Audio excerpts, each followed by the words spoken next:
ගනුදුන්නේ සාමාන්‍යයෙන් ප්‍රසංග වේදිකාවේ ලවුස ගන්නවා කියන්නේ ඒක මල පයින්නවා ආතල් කුඩු වෙන වැඩක් නේ. හැබැයි මතක් කරනවා ජනවාරි 10 මතක තියාගන්න. ඇවුල්ට එනවා මෙතෙන්නම දෙවන්ත වේදිකාවක රවින් තාරුක සුදු මහත්තයා අනා සභා එතකොට ලසංජීව ලෝලියස්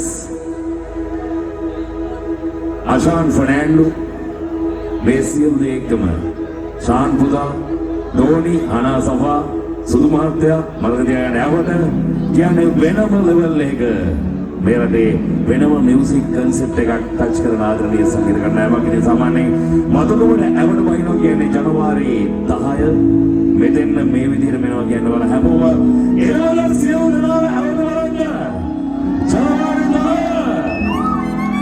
10 රයිට් බොම ලස්සන ප්‍රසංගයක් ඉතා වටින කලාකරුවන් රැසක් එක්ක වටින ප්‍රසංගයක්. ඒකෙන්ම මාරම කන්සෙප්ට් එකක් S&S ඉවෙන්ට් මැනේජ්මන්ට් අවේ සතරේ සුවේස් ආදරණීය සුවේස් සතරසිංහ ආදරණීය දෙවන් සංගීතඥවරයාගේ දෙවෙනි වැඩක් ඇරඹුම Fire Blast S&S උනාගෙනවා ජනවාරි 10 ඇවට මියුසික් බෑන්ඩ් මෙතන අරගෙනවා කියන පණිවිඩය අපි ඔබට ලබා දෙනවා. ඒ වගේම තමයි සුරා රෙස්ටුරන්ට් සාමාන්‍යයෙන් කොත්තුවක් රයිස් එකක් කනමනම් විශ්වාසවන්තව තැනකට ගිහිල්ලා මේ පුරවලේ ඒ තමයි සුරා රෙස්ටුරන්ට් තමන්ගේ ජනතාවට මාන විදිහට ආදරය කරන සොඳුරුතම ව්‍යාපාරිකයෙක් මෙලෙවන්ත වෙනුවෙන් වැඩේ වෙනුවෙන් අන්දෝසේ අනුග්‍රහශීලී දායකත්වයක් ලබා දෙනවා සුරා රෙස්ටුරන්ට් අධිපති තුමන් විසින් ඒ සුන්දර ආදරණීයම අනුග්‍රහශීලී නායකත්වයක් බොහොම ලෙන්ගතු මේ මොහොතේ සිපත් කරනවා. ඒ වගේම තමයි සිතුගේ විදේශ රැකිය ආයතනය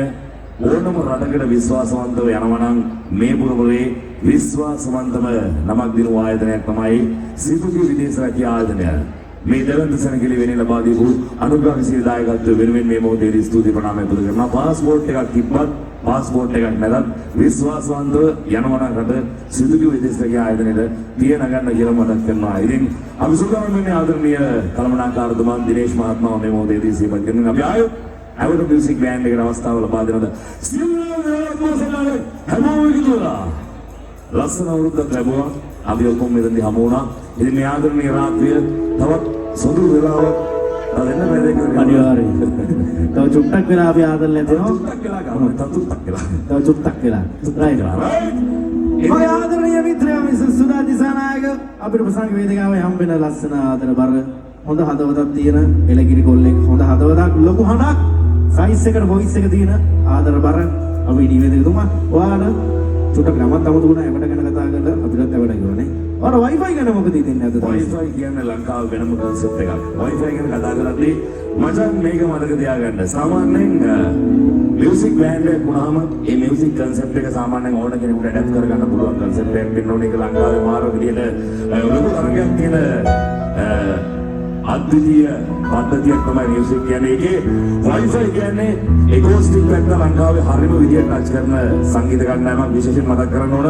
මෙලෙවන්ත ශබ්ද පරිපත දිට්ඨිය ලංකාවටම තියෙන්නේ එකයි දකුණු ආසියාවටම එකයි. මේ වගේ ශබ්ද පරිපත කොටි මොකද ප්‍රමාණයක් කියන්නේ දෙකයි. ඒකෝස්ටික් රක්ෂය සද්ද හරියටම එනවනම් මේ වයිෆයි ඒකෝස්ටික් මියුසික් බෑන්ඩ් එකකින් විතරයි කියනවා අපිට. හරියටම කියනවා. ඒ වගේම තමයි විශ්ව සෙට් එකක් ඉන්නේ මියුසික් කියවම ඉතින් අම්මට සිරි වෙන්න දෙන ගොල්ලෝ සෙට් එකක් ඒක දැනෙන්නදී